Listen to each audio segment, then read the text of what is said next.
Ladies and gentlemen, perhaps this time you don't believe what you are seeing, but this video recording of the initial facts of the destruction of the largest country in the world that spans 2 continents. Ukrainian fighter jets firing missiles at ammunition arsenal or weapons factories, which Ukraine calls factories of death. Russia panicked when faced with the attack. In a daring escalation of its counteroffensive operations, the Ukrainian Air Force executed a precise and devastating airstrike on what intelligence sources have identified as a major Russian military headquarters. The attack, carried out by Ukrainian fighter jets operating deep behind enemy lines, marks one of the most direct assaults on Russian command infrastructure since the full-scale invasion began.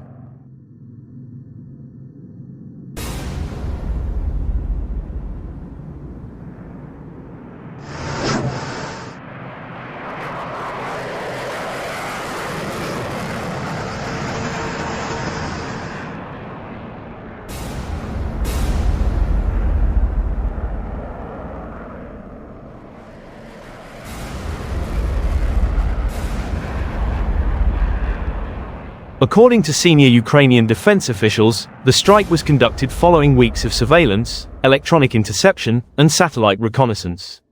The headquarters, reportedly located in the occupied eastern region of Ukraine, had been used as a command center for Russian operations across a broad front in the Donbas.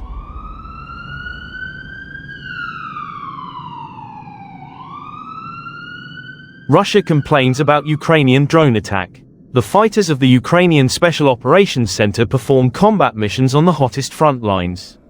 Special forces use all modern available methods to destroy the enemy. Therefore, in the coming month of August, Russia will witness the artillery that has been hidden for so long finally being deployed by the Ukrainian military. It is highly likely that the units used by Russian Special Operations Forces will be destroyed on the battlefield.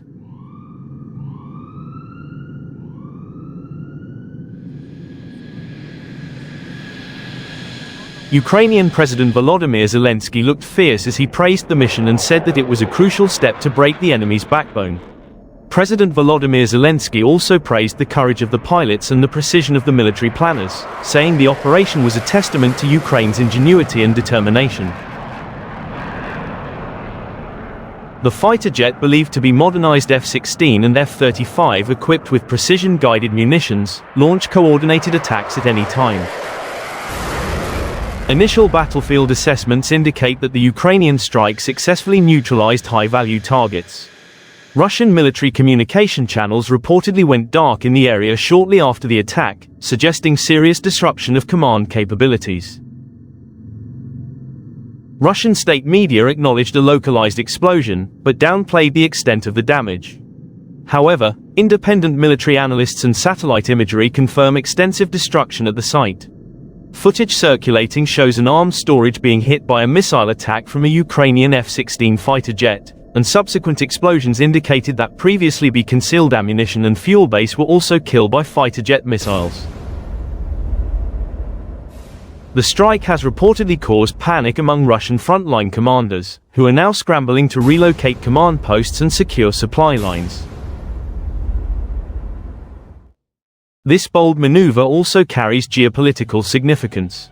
It signals Ukraine's increasing capability to strike hardened, high-value military targets with minimal collateral damage, a move likely enabled by Western-provided weapons systems and intelligence-sharing networks.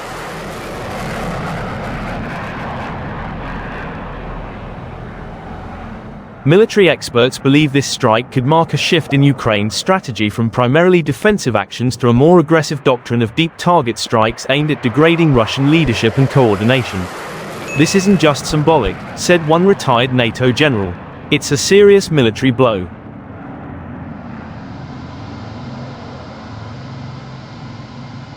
As both sides brace for continued fighting through the summer, Ukraine's ability to conduct such high-risk, high-reward operations may be a deciding factor in the months ahead. For now, the bold airstrike stands as a powerful reminder that the skies over Ukraine are far from uncontested and that Russia's positions are increasingly vulnerable.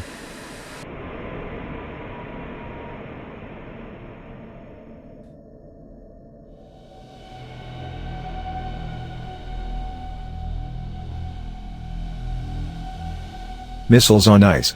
Russia's options for theater missile coercion. Russia deploys Bastion launchers on the coast of Barents Sea in a direct message to NATO. The Yenisei wasn't the original target.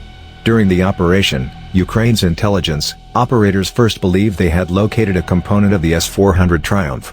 Only after analyzing combat footage did they realize the fact that they had eyes on one of Russia's most valuable and elusive radar stations.